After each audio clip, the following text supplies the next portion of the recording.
तहरीर असदार चौधरी।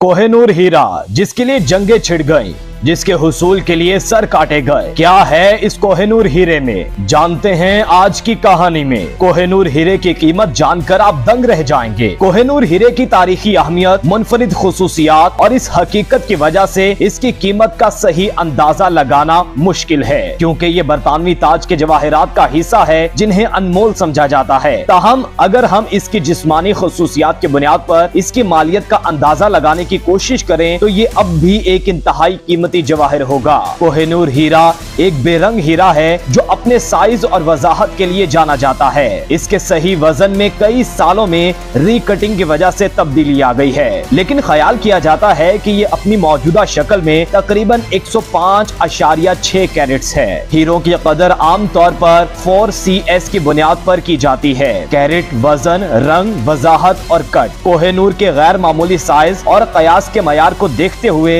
इसे एक आला किस्म का हीरा समझा जाएगा जो अपनी गैर मामूली वजाहत और रंग की कमी के लिए जाना जाता है। ऐसे हीरो का शुमार दुनिया की कीमती तरीन हीरो में होता है। ये नोट करना जरूरी है कि कोहिनूर की तारीखी और सकाफती अहमियत एक कीमती पत्थर के तौर पर इसकी अंदरूनी कदर से कहीं ज्यादा है। इसलिए इस हीरे की कीमत मुकर्रर करना इस मुकाम के साथ इंसाफ नहीं करेगा। ये हीरा किसी भी सूरत फरोख्त करने के लिए नहीं है। इसकी मलकियत हिंदुस्तान, पाकिस्तान और बरतानिया समेत मुख्तलिफ ममालिक के दरमियान सिफारती बातचीत और तनाज़ात का मौजू रही है। कोहिनूर हीरे की अहमियत और नायाबी देखकर इसकी कीमत भी लगाई गई। हीरे का बड़ा साइज और वजन इसे दुनिया का सबसे महंगा हीरा बना देता है, जिसकी कीमत इस वक्त तकरीबन 20 मिलियन अमेरिकी डॉलर है, जो कि 1.64 लाख करोड़ रुपए बनती है, जो कि कई ममालिक की GDP से ज्यादा है। नाजरीन, यहाँ पर सवाल ये पैदा होता है कि इस हीरे का माखिज क्या है, ये कहां से आया।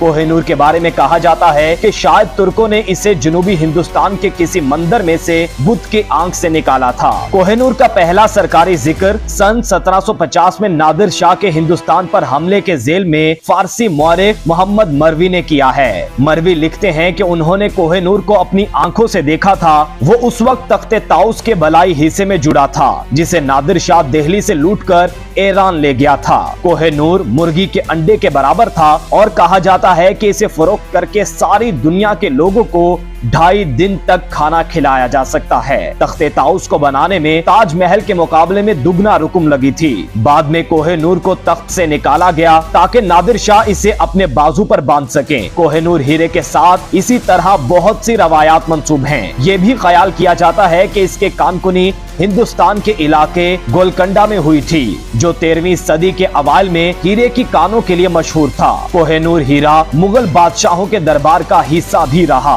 शाहजहां और औरंगजेब समेत कई मुगल बादशाहों की तहरीरों में इसका जिक्र मिलता है। ये वो वक्त था जब हीरे का नाम कोहिनूर पड़ गया, जिसका मतलब फारसी में रोशनी का पहाड़ है। ये अभी तक मुअम्मा है कि कोहिनूर कहां से आया और ये पहली बार कब मुगलों के कब्जे में आया, लेकिन तहरीरी रिकॉर्ड में एक कतई नुक्ता नजर आता है। 1628 में मुगल हुक्मरान शाहजहां ने एक शानदार जवाहरात से जुड़ा तख्त बनाया। जेवरात का ढांचा इब्रानी बादशाह सुलेमान के अफसानवी तख्त से मुतासिर था, जो इस्लाम, यहूदियत और ईसाइयत की तारीखों में शुमार होता है। शाहजहां के तख्त को बनाने में 7 साल लगे। ताजमहल से 4 गुना ज्यादा लागत आई। तख्त को सजाने वाले बहुत से कीमती पत्थरों में से 2 खास तौर पर बहुत बड़े जवाहरात थे, जो वक्त के साथ साथ बहुत ज्यादा कीमती बन गए। पहला तैमूर रूबी, मुगलों के नजदीक इसके ज्यादा कदर व कीमत थी क्योंकि वो रंगीन पत्थरों को तरजीह देते थे, और दूसरा था कोहिनूर, जो तख्त के बिल्कुल ऊपर एक चमकते हुए कीमती पत्थर के सर में रखा हुआ था।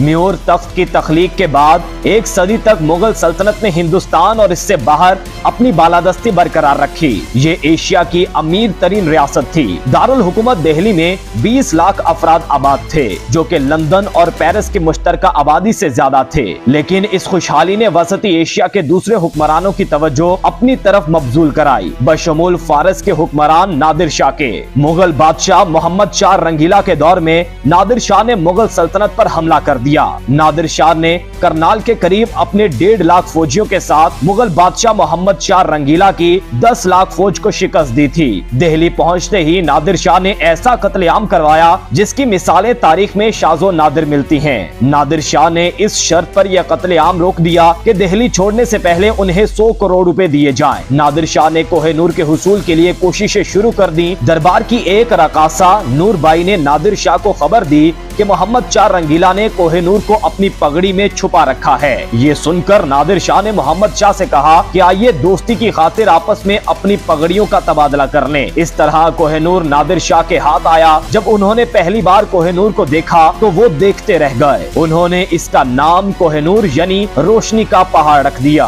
57 दिनों तक कयाम के बाद नादिर शाह ने 16 मई 1739 को अपने मुल्क का रुख किया। वो सदियों से जमा मुगलों की सारी दौलत अपने साथ ले गए। उनकी सबसे बड़ी लूट तख्ते ताउस थी, जिसमें कोहिनूर और तैमूर के याकूत जुड़े थे। तमाम लूटे हुए खजाने 700 हाथियों, 400 ऊंटों और 17,000 घोड़ों पर लाद कर ईरान ले जाया गया। जब पूरी फौज चिनाब पुल से गुजरी तो हर फौजी की तलाशी ली गई। बहुत से फौजियों ने हीरे जवाहिरात जब्त किए जाने के खौफ से उन्हें दफन कर दिया। कुछ लोगों ने इस उम्मीद पर उन्हें दरिया में फेंक दिया कि बाद में वापस आकर उन्हें उठा लेंगे। कोहिनूर नादिर शाह के पास भी ज्यादा दिनों तक ना रह सका। उनके कत्ल के बाद ये हीरा उनके अफगान मुहाफिज अहमद शाह अब्दाली के हाथ आया और सन 1813 में कई हाथों से होता हुआ ये महाराजा रंजीत सिंह के पास पहुंचा।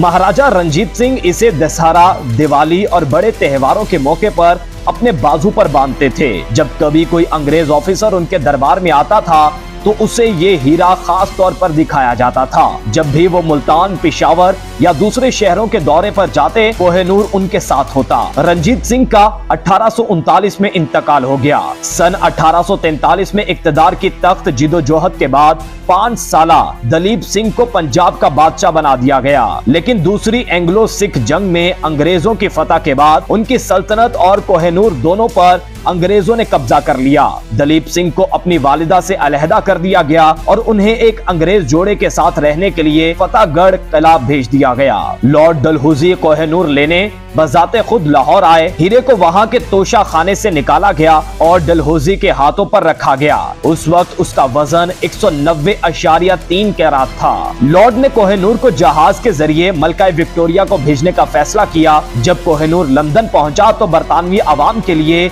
इसे क्रिस्टल पैलेस में रखा गया। कोहिनूर को बरतानिया ले जाने के 3 साल बाद इसकी नुमाइश की गई। इस नुमाइश में इससे पहले कभी भी लंदन में लोगों का इतना बड़ा इज्तिमा नहीं देखा गया था। जब लोग नुमाइश के दाखिली दरवाजे पर पहुंचे तो लोगों को दाखिल होने के लिए घंटों कतार में लगना पड़ा। ये हीरा मशरिक में बरतानिया की ताकत के इलामत बन गया और बरतानवी फौजी ताकत के बढ़ते हुए असरात को भी जाहिर करता था। इसी दौरान फतेहगढ़ किला में मुकीम महाराजा दिलीप सिंह ने मलका विक्टोरिया से मिलने के लिए लंदन जाने की ख्वाहिश जाहिर की। रानी भी इस पर राजी हो गयी। इसी जगह पर दिलीप सिंह ने मलका विक्टोरिया को कोहिनूर हीरा पेश किया। मलका विक्टोरिया दिलीप सिंह को दिल से चाहती थी। अगरचा कोहिनूर 2 साल कबल ही उनके पास पहुंच चुका था, लेकिन उन्होंने अभी तक इसे अवामी तौर पर नहीं पहना था। उनका ख्याल था कि अगर दिलीप ने उन्हें ऐसा करते देखा तो वो उनके बारे में क्या सोचेगा। उस जमाने में फ्रांसिस जेवर वेंटर हॉल्टर एक मशहूर पेंटर हुआ करता था। मलका ने उनसे दिलीप सिंह की तस्वीर बनाने के लिए कहा